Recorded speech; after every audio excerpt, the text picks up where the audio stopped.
स्वागत है आपका एक नए क्लास में। और अब हम लोग बात करने वाले हैं एफ ब्लॉक के बारे में। ध्यान से हर आदमी सुने मेरे भाई। अगर आपने 3D वाला पढ़ लिया ना कायदे से तो देखना 4D 5D में वही चल रहा था, वही कलर दिखा रहे थे सर, वही कैटालिटिक प्रॉपर्टी दिखा रहा था, सब कुछ वही था मेरे भाई। उसी तरीके से एफ ब्लॉक वाले भी भैया सब कुछ वैसे ही प्रदर्शित करेंगे। कैसे होगा, क्या होगा, आज की इस वीडियो में डिटेल सीखने वाले हैं। 4F और 5F सीरीज यानी लेंथेनाइड और एक्टिनाइड क्या होता है, पूरा डिटेल में आपको सिखाएंगे। चलिए शुरू करते हैं इस वीडियो को। सबसे पहले चीज आप समझो, जो हम लोगों की आवर्त सारणी यानी पीरियोडिक टेबल होती है मेरे भाई, उसमें 4 ब्लॉक होते हैं। 4 ब्लॉक का मतलब क्या होता है, बोलो। S P D F. F वाले भैया नीचे कोने में पड़े होते हैं। इसमें 2 सीरीजें होती हैं। एक को कहते हैं भैया लेंथेनाइड, क्या कहते हैं, लेंथेनाइड। दूसरे को कहते हैं एक्टिनाइड, क्या कहते हैं, एक्टिनाइड। लेंथेनाइड वाली को 4F कहते हैं, एक्टिनाइड वाली को भैया 5F कहते हैं। आप लोग फाइनल ईयर में हो, बीएससी के फाइनल 5th सेमेस्टर में हो भाई। अगर इस लेवल पे आके आपने सुना ही नहीं है आज तक तो बड़ा शर्म वाली बात हो जाएगी। और अगर नहीं सुना है तो आज के बाद मत कहना कि नहीं सुना है मेरे भाई। सुनो, 4 ब्लॉक होते हैं S P D F. F में कितनी सीरीज होती हैं, 2। एक को क्या कहते हैं, लेंथेनाइड, एक को क्या कहते हैं, एक्टिनाइड। ठीक है, लेंथेनाइड क्या होती है बताओ। लेंथेनाइड का मतलब होता है 4F सीरीज, एक्टिनाइड का मतलब क्या होता है 5F सीरीज। दोनों में 14 एलिमेंट्स होते हैं, टोटल 28 एलिमेंट्स को हम लोग एफ ब्लॉक के तत्व या फिर डी वालों को कहते हैं ट्रांजिशन एलिमेंट। इन्हें कहते हैं इनर ट्रांजिशन एलिमेंट, यानी उन्हें कहते थे संक्रमण तत्व, इन्हें कहेंगे अंतः संक्रमण तत्व। ठीक है भाई, ये थोड़ा सा हमने तेज चलाएंगे क्योंकि मेरे भाई सब कुछ लगभग सेम ही है, ध्यान से समझना। इनकी भी ट्रिक्स होती है, इन्हें याद करने की हम आपको अलग से बना के बता देंगे। फिलहाल अभी जरूरी है, इसमें हम ट्रिक बीच में गाना बजाना बनाएंगे तो थोड़ा सा ठीक नहीं लगेगा सर। ठीक है, तो अभी हमने आपको एक डायलॉग बताया था, जो जिसमें जाएगा वो उसी का हो जाएगा। यानी ऐसे एलिमेंट जिनमें आखिरी इलेक्ट्रॉन एफ ब्लॉक में प्रवेश करता है, एफ ब्लॉक में एंटर करता है, एफ ब्लॉक में जाता है, उसे हम लोग भैया एफ ब्लॉक एलिमेंट कहते हैं। ठीक है, तो एफ ब्लॉक एलिमेंट्स को मेन पीरियोडिक टेबल के बॉटम में यानी नीचे रखा गया है, ऊपर कोई भी स्थान नहीं दिया गया है। और इन्हें 14 एलिमेंट्स की सीरीज में बांटा गया है। ठीक है, इन्हें इनर ट्रांजिशन एलिमेंट्स भी कहते हैं। बिल्कुल भी कुछ भी रटना नहीं है, कुछ भी परेशान नहीं होना सर। ठीक है, तो क्या है बताओ। 4F सीरीज सबसे पहले आ गई। क्या है 4F सीरीज बताओ। 57 से नहीं बल्कि 58 से नंबर से लेके 71 तक गिन लो भैया। 1 2 3 4 5 6 7 8 9 10 11 12 13 14। LA के बाद वाली जो सीरीज होती है, LA के बाद वाली, ध्यान से समझना। LA में 4F क्या लिखा हुआ है, 0। तो LA के नीचे की सीरीज इसलिए लेंथेनाइड कह जा रहा है मेरे भाई। LA सीरीज में शामिल नहीं है, 14 ही है, लेकिन LA के नीचे की सीरीज है तो उसे लेंथेनाइड कह देंगे। कौन कौन होते हैं बताओ भैया। सीरियम होता है, प्रेसिडियम होता है, नियोडिमियम होता है, प्रोमीथियम होता है, सेमेरियम होता है, यूरोपियम होता है, गैडोलिनियम होता है, टर्बियम होता है, ठीक है, डायस्प्रोसियम होता है, हॉल्मियम होता है, इर्बियम होता है, थूलियम होता है, इटर्बियम होता है, ल्यूटीशियम होता है। अब कुछ बच्चे कहेंगे सर जी ये तो बड़ा कठिन नाम है, तो आपको क्या करना है, इन्हें हिंदी में लिख लेना भैया। हिंदी अगर आपको दिक्कत हो आप लिख लो सीरियम।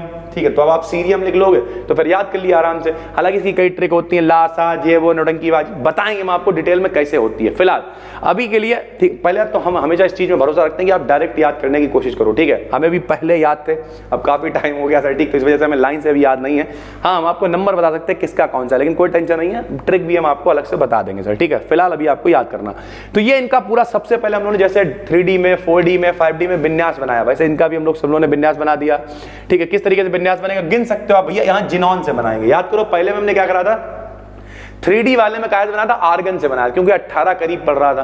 फिर हमने 4D वाले में कागज बनाया भैया बताओ। 4D वाले में हमने फिर क्या करा, क्रिप्टन ले लिया था सर। ठीक है, उसी तरीके से अब यहां पर जिनॉन पड़ोस में पड़ेगा भैया। एक्सी मतलब जिनॉन, जिनॉन का नंबर 54 यानी 54 होता है। तो गिन लो भाई, 54 और 1 55 और 2 57 देखो बना हुआ है। 54 और 1 55 और 1 56 और 2 58 देखो बना हुआ है। इस तरीके से मेरे भाई ये विन्यास बनते हैं। ये किसके बने हुए हैं भाई, ये बने हुए हैं 4F के। ठीक, 5D के भी हमने यहीं पे लगा दिए हैं। इन्हें भी आप देखिएगा 5D बहुत ऊपर हो गया, 89 के करीब पहुंच जाएंगे। देखो 89 के बाद वाले जितने होते हैं 90 91 92 93 94 ये जितने भी हैं 103 तक मेरे भाई, लॉरेंसियम तक, ये सारे के सारे 5D में आते हैं। लॉरेंसियम हो गया, इसी के इसके अंदर बहुत सारे आपके जान पहचान वाले होंगे, जैसे 90 थोरियम आप जानते होंगे, 92 यूरेनियम आप जानते होंगे, ठीक है, नेपच्यूनियम आप जानते होंगे, 98 नंबर कैलिफोर्नियम आप जानते होंगे। तो इसमें काफी सारे आप जानते भी होंगे सर। ठीक है, लेकिन ओवरऑल ये किसके पड़ोस में पड़ते हैं, रेडॉन का नंबर 86 होता है, 86। तो गिन लो 86 87 88 89 90 देखो मिल गया। 86 87 88 89 90 91 और एक यहाँ पे होगा 92। 5 यहाँ 6D में 1 होगा, भर लेना सर। ठीक है, उसके बाद इसका गिन लो मेरे भाई, रेडॉन है, रेडॉन का नंबर 86 87 88 और 5 कितना हो गया, 93 हो गया। तो इस तरीके से मेरे भाई ये पहले सबसे पहले आप इसके विन्यास बनाओगे जो आपको 9th 10th में सिखा दिया था, आप बाउ का नियम 1:2 2:2 इस तरीके से सर, ठीक है। फिर क्या करेंगे, इलेक्ट्रॉनिक कॉन्फ़िगरेशन के बारे में थोड़ी सी चर्चा कर दी हमने, बता दिया कि भैया किस तरीके से, जैसे EU और बाई अपने d ऑर्बिटल में एक एक इलेक्ट्रॉन रखते हैं, f ऑर्बिटल में जंप कर जाता है। सेम कहानी यहां पर भी है, जैसे अगर हम आपको दिखाएं, यार वो जितना हमने पीछे आपको पढ़ा है सब कुछ वैसे है। अब जैसे इटर्बियम का देखिए आप सर, इटर्बियम का नंबर कितना है बताओ, 70 है। ध्यान से समझना मेरे भाई, इटर्बियम का नंबर कितना है भाई, 70 है। अब जरा गिनो, यहां पे भैया Xe आपको दिखाई दे रहा है, 4f14 है, 6s2 है। गिनो जरा एक मिनट, जिनॉन का नंबर कितना है, 70। जिनॉन का नंबर होता है 54 और 2 56 और 14 कितना होता है, 70 होता है। इसका D कहां गया मेरे भाई, तो ये D इस तरीके से भी विन्यास इसका बन सकता है। ये देखो यहाँ पे कि भैया जिनॉन है, 4f14 है, 5d0 है। 5d0 क्यों हुआ, हमने आपको बता रखा है कि जब कभी भी मान लिया f ब्लॉक में पूरे 14 भर जाएंगे तो वो ज्यादा स्टेबल हो जाएगा। तो इस तरीके जैसे कॉपर है, जम करा देते थे भैया, बाहर एक ही इलेक्ट्रॉन होता था। क्रोमियम है, जम करा देते थे, एक ही इलेक्ट्रॉन होता था। तो इस तरीके से हमेशा जब कभी भी D कोई भी ऑर्बिटल पूरा भरा हुआ मिल रहा होगा या हाफ फील्ड मिल रहा होगा तो इलेक्ट्रॉन की हमेशा वहां से जंपिंग करा देंगे और आराम से जोड़ देंगे भाई, ठीक है। तो इसी तरीके से ये सीरीज चलेगी और यहां पर हम लोग विन्यास लिख देंगे। फिर बात करेंगे ऑक्सीडेशन स्टेट की। ऑक्सीडेशन स्टेट क्या होती है, ऑक्सीडेशन स्टेट का मतलब होता है ऑक्सीकरण संख्या। वो लोग भी परिवर्ती ऑक्सीकरण संख्या प्रदर्शित करते थे, ये लोग भी परिवर्ती ऑक्सीकरण संख्या प्रदर्शित करेंगे। देखिए 5d1 6s2 से 3 इलेक्ट्रॉन त्याग करके जनरल ऑक्सीडेशन स्टेट इनकी कितनी होगी, 3 होगी। सीरीज का नाम भी 4f है मेरे भाई, ठीक है। लेकिन जैसे देखो La triple positive, Ce triple positive, Pr triple positive, Nd triple positive, normal ऑक्सीकरण संख्या ये लोग +3 दिखाएंगे। लेकिन उसके अलावा भैया +2 भी दिखाते हैं, कुछ लोग +4 भी दिखाते हैं। तो अलग अलग तरीके की ये लोग ऑक्सीकरण संख्या प्रदर्शित करते हैं। और क्यों करेंगे, क्योंकि भैया स्टेबल कॉन्फ़िगरेशन मिल रहा है। उनने कही 2 अगर दे दोगे तो यार पूरे भर जाएंगे, तो हटाओ 2 दे दो यार, बात खत्म हो गई। तो स्टेबल कॉन्फ़िगरेशन को प्राप्त करने के लिए लोग 2 भी दे देते हैं, 1 भी दे देते हैं, इस तरीके की चीजें हो जाती है भाई, ठीक है। मैग्नेटिक प्रॉपर्टी कतई सेम चलेगा मेरे भाई, उसी तरीके से जैसे हमने बताया था। डायामैग्नेटिज्म क्या होता है बताओ, जिनमें जोड़े में electron diamagnetism.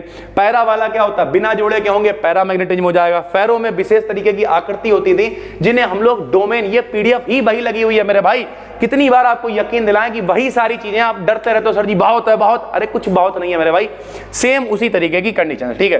Cause of magnetism भी बिल्कुल वैसा ही है। बताओ क्या होता था, 2 तरीके के मोशन होते थे, orbital motion, spin motion. Orbital motion क्या होता था, इलेक्ट्रॉन चारों तरफ चक्कर लगाता था। स्पिन मोशन क्या होता था, अपनी जगह पे मेरे भाई घूमा करता था। तो स्पिन मोशन में क्या होता था, अपनी जगह पे घूमा करता था मेरे भाई। ये सारी चीजें बिल्कुल वैसे लिखी हुई। बीएम को क्या कहते थे, बोहर्स मैग्नेट्रॉन कहते थे। एक बोहर्स मैग्नेट्रॉन का मान कितना होता था, EH/4πmc हुआ करता था मेरे भाई। उसके बाद ऑर्बिटल, सारी चीजें बिल्कुल डिटेल में लिखी हैं। 3D में हम लोग म्यूएल की वैल्यू 0 कर दिया करते थे, 4D 5D में 0 नहीं करा करते थे। सारी चीजें बिल्कुल वैसे ही यहां पर लिखी हुई हैं सर, ठीक है। बिल्कुल वही पीडीएफ लगी। उसके बाद कॉम्प्लेक्स फॉर्मेशन, 3D वाले भी कॉम्प्लेक्स फॉर्मेशन करते थे, समझ रहे मेरे भाई। कॉम्प्लेक्स फॉर्मेशन क्या होता था, पूरा इंतजाम हुआ करता था, ठीक है। बहुत सारे लोग आके जुड़ जाते थे, K4FeCN का होल आस्ते इस तरीके से दिखाए थे। ये लोग भी मेरे भाई कॉम्प्लेक्स का फॉर्मेशन करते हैं सर, ठीक है। कलर, थ्योरी ऑफ कलर आपको दिखाया था कि भैया प्रकाश आता है, हमारी आंख की रेटिना पर पड़ता है, अलग अलग तरीके की प्रकाश तरंगिकाएं होती हैं, हाइगन्स ने बात, सारी बातें हम लोगों ने डिटेल में पढ़ी हुई हैं और पूरी थ्योरी ऑफ कलर लिखी हुई है। Mostly Ln triple positive ions coloured होते हैं, यानी 3D वाले भी कलर, 4D वाले भी कलर, 5D वाले भी कलर शो करते हैं। और ये जो लेंथेनाइड वाले हैं ये लोग भी सारे के सारे कलर शो करते हैं। दिखा भी दिया भाई, जैसे La ट्रिपल पॉजिटिव कलरलेस होता है। क्यों होता होगा भैया, इनके स्टेबल कॉन्फ़िगरेशन मिल जाता होगा, F ब्लॉक पूरे भर जाते होंगे, D ऑर्बिटल जैसे पूरे भर जाते हैं, सब कुछ वैसे ही चलेगा। जैसे मान लिया Pr ट्रिपल पॉजिटिव कैसा होता है, रेडिश होता है। रेडिश मतलब लाल कलर एक तरीके से सर, ठीक है। Pm है, Sm है, Eu है, गैडोलिनियम है, टर्बियम है, जितने भी हॉल्मियम है, इन सब के कुछ ना कुछ कलर है। कोई कलरलेस है, कोई पेल येलो है, कोई पिंक येलो है, कोई ग्रीन येलो है। वो पीडीएफ यहाँ पे पड़ जाएगी, आप आराम से देख लेना सर, ठीक है। उसके बाद साइज की बात करें तो भैया ये बहुत इंपॉर्टेंट है, लेंथेनाइड कॉन्ट्रैक्शन। जैसे जैसे हम लोग F ब्लॉक में आगे बढ़ते हैं तो उनकी रेडियस लगातार कम होती जाती, साइज छोटा होता जाता है। छोटे का मतलब कॉन्ट्रैक्शन होता जाता है उनका, और इसे हम लोग कहते हैं लेंथेनाइड संकुचन या आकुंचन या फिर कॉन्ट्रैक्शन मेरे भाई, लेंथेनाइड, ठीक है। तो लिखा हुआ हमने La से Lu तक जाने पर एटॉमिक और आयनिक साइज लगातार कम होता जाता है। साइज में होने वाले कॉन्ट्रैक्शन को लेंथेनाइड कॉन्ट्रैक्शन कहते हैं। जैसे भैया जब La का निकाला तो 1.69 एंगस्ट्रॉम रेडियस थी, यहां पहुंचते पहुंचते 1.56 रह गई, तो यानी कुल मिला के बहुत कम हो जाता है। एक्सप्लेनेशन क्या है, लगातार जब आगे बढ़ते हो तो भैया इलेक्ट्रॉन बढ़ते जाते हैं, इलेक्ट्रॉन बढ़ते चार्ज बढ़ता जाता है। न्यूक्लियस के अंदर चार्ज ज्यादा हो, इलेक्ट्रॉन को पकड़ के खींच लेगा, प्लस मेरे पास ज्यादा है, यहाँ माइनस वाले को हमेशा कौन अपनी तरफ खींचता है, प्लस वाला। माइनस वाले को पकड़ेगा अपनी तरफ खींच लेगा, कहेगा यहाँ आओ मेरे भाई, तो साइज लगातार कम होता चला जाएगा और इस साइज के कम होने के चलते ही मेरे भाई लेंथेनाइड कॉन्ट्रैक्शन होगा। ठीक है, बेसिसिटी की बात करें, बेसिसिटी का मतलब होता है मेरे भाई क्षारकता। क्या ये क्षारीय गुण प्रदर्शित करते हैं मेरे भाई? तो सभी लेंथेनाइड्स का नेचर बेसिक ही होता है, क्षारीय होता है। आयनिक साइज बढ़ने पर इनका बेसिक नेचर घटता जाता है, यानी जैसे जैसे साइज बड़ा होता चला जाएगा वैसे वैसे इनकी बेसिसिटी कम होती है। जैसे La का मेरे भाई सबसे ज्यादा है, C का उससे कम है, Pr का उससे कम, और इस तरीके से आगे कम होता चला जाएगा। Extraction of 4f elements from monazite sand, सरल भाषा में कहें मोनाजाइट सैंड को भैया हम लोग रेता कहते हैं। रेता घर में जो सिलिका लिखा आती है, सैंड माने रेता होती है, उससे कैसे निकाल सकते हो? सबसे पहले मोनाजाइट जो सैंड होती है इसमें भैया containing a mixture of phosphates, इसमें फॉस्फेट्स का मिक्सचर होता है, इसमें लेंथेनाइड होता है साथ में, ठीक है, बहुत सारे जिरकोनियम होता है, ये सब उसके अंदर होते हैं। ठीक, इसे कंसंट्रेटेड H2SO4 के साथ 200 डिग्री सेंटीग्रेड पर भैया गर्म करते हैं। जब गर्म करते हैं तो हमें एक सोल्यूशन मिलता है इसमें कंटेनिंग सल्फेट्स ऑफ, जिसमें लेंथेनाइड के सल्फेट निकल जाते हैं, संग में H3PO4 हो जाता है। तो हम फिर इसे ठंडे पानी के साथ में क्रिया कराते हैं, ठंडे पानी से क्रिया कराते हैं तो सिलिका और जिरकोनियम अलग हो जाता है और सल्फेट जितने भी चल रहे हैं H3PO4 वो भैया अलग हो जाते हैं। इसे फिर रिएक्शन कराते हैं डाइल्यूटेड और एडजस्ट कर देते हैं पीएच मान को एल्केलाइन यानी क्षारीय रेंज में, मतलब पीएच क्षारीय क्या होता है? अगर पीएच का मान 7 से कम है तो भैया अम्लीय है यानी एसिडिक है, 7 से ज्यादा है तो बेसिक है यानी क्षारीय, 7 है तो न्यूट्रल यानी उदासीन है। तो इसकी रेंज को हम लोग सेट कर देते हैं 7 से ज्यादा से। तब क्या होता है, ये दो हिस्सों में बढ़ जाता है, सल्फेट जो इसके हैं वो अलग हो जाता है, जो इसका सोल्यूशन है वो अलग हो जाता है, और इसे Na2SO4 के साथ में मेरे भाई फिर से ट्रीट कराते हैं। तो जितने भी हल्के वाले लेंथेनाइड है उनके सल्फेट अलग हो जाते हैं, भारी वाले जो लेंथेनाइड है उनके सल्फेट अलग हो जाते हैं सर। ठीक है, तो यही सब लिखा हुआ जो ऊपर हमने बनाई है टेबल वही लिखी है। मोनाजाइट सैंड में ये सब पूरा मिक्सचर होता है जिसे हम लोग कंसंट्रेटेड H2SO4 के साथ में ट्रीट कराते हैं, थोड़ी देर के लिए छोड़ देते हैं जिससे इसके सल्फेट जो है एक मिक्सचर प्राप्त होता है। यानी जो हमने आपको ऊपर टेबल दिखाई वही यहाँ पर लिखा हुआ आखिरी में मिलाते हैं, जिससे लाइट वाले और हैवियर वाले लेंथेनाइड अलग अलग हो जाते हैं सर। ठीक है, उसके बाद 5f एलिमेंट से दोबारा से लगाया जरूर गया, लेकिन ये वही है भाई, इसमें पूरा कॉन्फ़िगरेशन देखिए इस तरीके से लगाया हुआ है। ऑक्सीडेशन स्टेट इनकी क्या होंगी, तो ये लोग भी भैया वेरिएबल ऑक्सीडेशन स्टेट शो करते हैं। तो इनकी जो जो ऑक्सीडेशन स्टेट है वो सारी हमने यहाँ पे लगा दी है। जैसे भैया यूरेनियम है +3 +4 +5 तीनों दिखाता है सर। ठीक है, इस तरीके से। उसके बाद साइज ऑफ एटम्स, यानी इनका भी साइज क्या है, लगातार कम होता जाता है, उसे लेंथेनाइड कॉन्ट्रैक्शन कहते थे, इसे एक्टिनाइड कॉन्ट्रैक्शन कहते हैं सर। ठीक है, यहाँ लिखा हुआ है लेंथेनाइड, लेकिन ये लेंथेनाइड नहीं है, ये एक्टिनाइड कॉन्ट्रैक्शन हो जाएगा भाई। ठीक है, एक्सप्लेनेशन बिल्कुल उसी की तरीके से हो जाएगा सर। ठीक है, कलर ऑफ आयंस, ये लोग भी कलर शो करेंगे, जैसे active 3D 4D 5D 4F 5F सब कलर शो करते हैं। अगर आपने पहली 3D वाली वीडियो देखी हुई है तो अब आपको ये सब खेल लग रहा होगा मेरे भाई।